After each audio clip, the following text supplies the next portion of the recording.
Supreme Chancellor Obi-Wan Kenobi by Stone Freak. Chapter 59. The Senate reacts to the bombing, Part 2. Padme's gasp of horrified contrition is swept away in the sudden uproar from the senatorial pods all around the hall. Sound becomes almost muted in her shock, as if she was suddenly plunged underwater. For all that she knows that House has always been one of Palpatine's staunchest supporters, even if she'd always assumed he was doing so sycophantically rather than truly, she could never have guessed that he would go this far. As the cacophony starts to die down to murmurs, Padme waits. Someone must say something. There's no way this can go unchallenged. She listens, she waits, and she does not hear nearly enough dissenters among the senators. Horror is an ice-cold lump of metal in her gut, heavy and numbing the area around it. Is this what the Senate has become? A gathering of beings so focused on themselves and their own interests that they'll seek whichever power is the most convenient to keep themselves safe and in power? She cannot see any other reason to reinstate Palpatine. He was already long past the end of his last term, and ultimately the Senate voted for no confidence in him. Barely any time has passed at all since the bombing, and Obi-Wan is not even dead. At least not yet. To move ahead on something like this so soon, it would be foolish at best and downright devastating to their power structures and military and civilian morale at worst. It is not a valid course of action. Padme is not even sure it is legal. And yet now she does not hear nearly enough complaints or dissent from the other senators. The Senate is large, the representatives in the several thousands, and yet the noise level in the hall is not nearly as loud as it usually is during heated debates. As if a lot of them seem to agree. As if they think they should hollow out everything democracy means for the sake of this one man. Sound becomes muted, and she can suddenly feel her own pulse in her ears, the beating of her heart so hard and heavy in her chest it almost hurts. She tries to swallow around the sudden lump in her throat, and she starts to struggle for even breathing. She wants Anakin.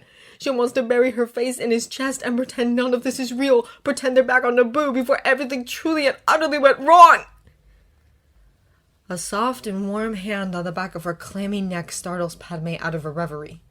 She looks over her shoulder at Sabay's pale face and takes in the grim set of her mouth, but the glint of pride and determination in her eyes. Sabay believes in her. Padme knows she does. Padme is not a core senator. She does not have that inherent privilege. However, for a long time, she was the senator of the Supreme Chancellor's homeworld, and she knows people believed he favored her. He certainly acted the sweet old man and was a caring mentor to her for years, even if she's now starting to doubt him and his motives.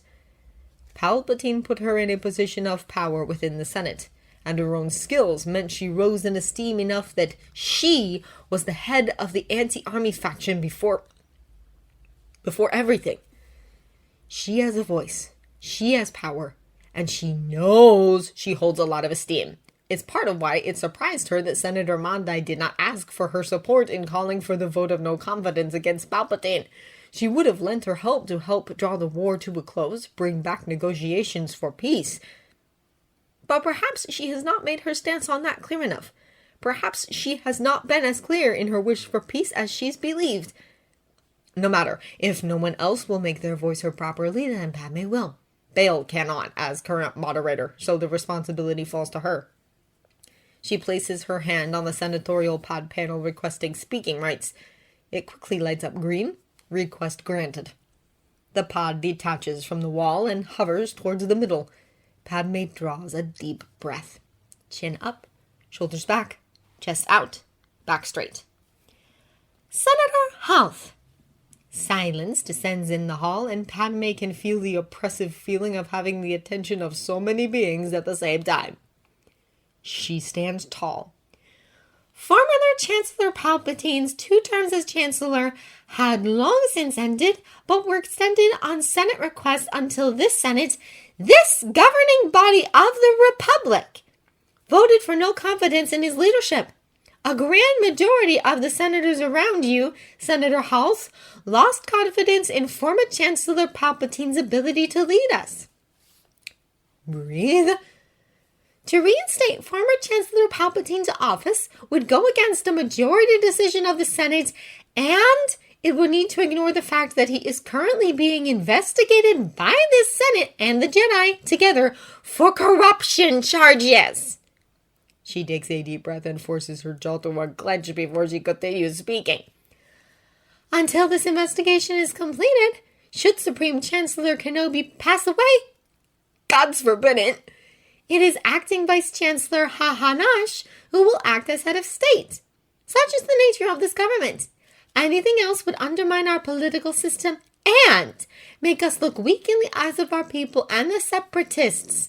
Acting Vice Chancellor Hahanash is currently in the temple recuperating from her injuries, but we know that she is merely mildly injured and will soon return to office.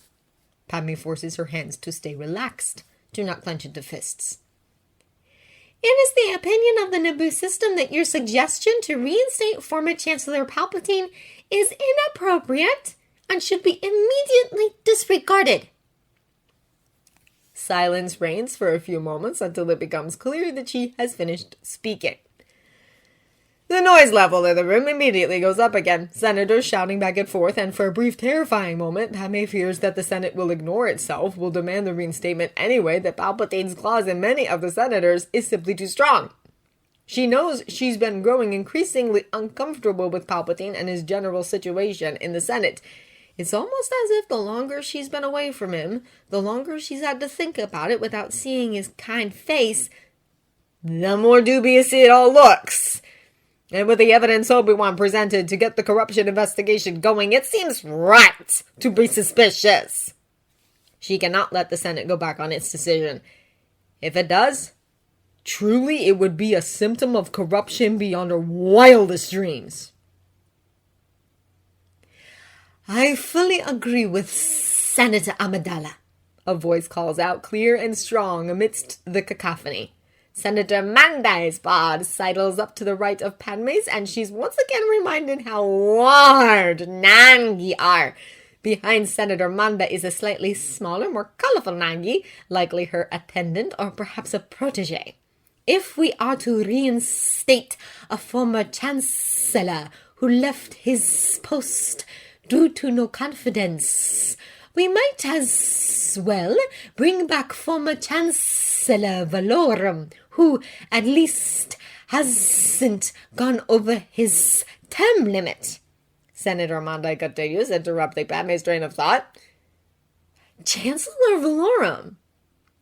Padme hasn't thought of him in years now, but somehow it feels like she's missing something, like there's something important there she's forgetting. She makes a quick note on her datapad so she won't forget about it again, but it'll have to wait for now. Is this government body for the good of this republic and the star systems represented, or for the good of the senators representing them? Or are the separatists right to leave the republic? She pauses to a horrified silence in the hall, as if the other senators are too shocked to argue.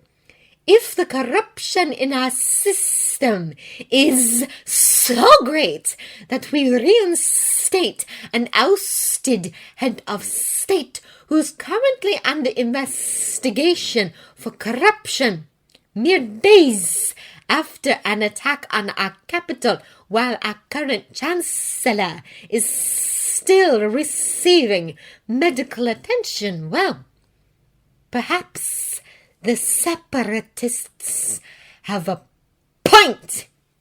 Senator Mondai's face gives very little clue to her state of mind. Nangi faces are not expressive in a way Padme can understand, at least, but her voice is somehow bland. It's deceptively bland, as if she's waiting for something. What that something is, however, Padme isn't sure about, but it almost feels like a predator waiting for prey to step close enough to be caught. I once again speak for the Handu system as well as 134 other star systems when I say that we oppose the suggestion to reinstate former Chancellor Palpatine and fully back Senator Amidala's demand to have it thrown out entirely. There is something almost unspeakably reassuring about having a predator of the non-Geese caliber on your side. The noise rises in the hall again, but Padme can see that the majority has been swayed to her side. Had she been alone, she would have let out a huge breath of relief. But as it is, she must remain poised. The eyes of the Senate are still upon her. Senator Monday! Padme hurries to the other senator's side as the Nangi politely waits for her. I would like to thank you for your support during today's session. As much as Padme has tried to build a stronger relationship with Handu since the vote of no confidence was called, despite looking over legislation together, she feels as though it's been far more slow going than she would have expected, despite how many of their political positions lied. Absolutely, Senator Amidala. I am very grateful that you spoke up while I was gathering the strength of my fellow senators to stand behind me, lending you that strength when you stood up for the good of the Republic is the least I could have done. Padme nods, keeping her smile internal. So that's why Senator Mondai did not protest immediately. They move through the halls together, heading down towards the legislation library beneath the Senate. Just before Senator Mondai heads into a private reading room, she looks down at Padme. Something squirms in her chest and her heartbeat picks up speed. She can feel her pulse in her throat. The undivided attention of a predator is unnerving at times. So, it seems that you can be trusted after all, Senator Amidala, Senator Mondai says in a low, rumbling voice. Padme startles, unsure what to say to such a proclamation. What? Has she given off the impression that she's not trustworthy? When I gathered senators to stand with me when calling for the vote of no confidence against Senator Palpatine, your name came up due to your staunch anti-war position and opposition of the creation of a Republic army. She pauses and turns her head slightly to the side.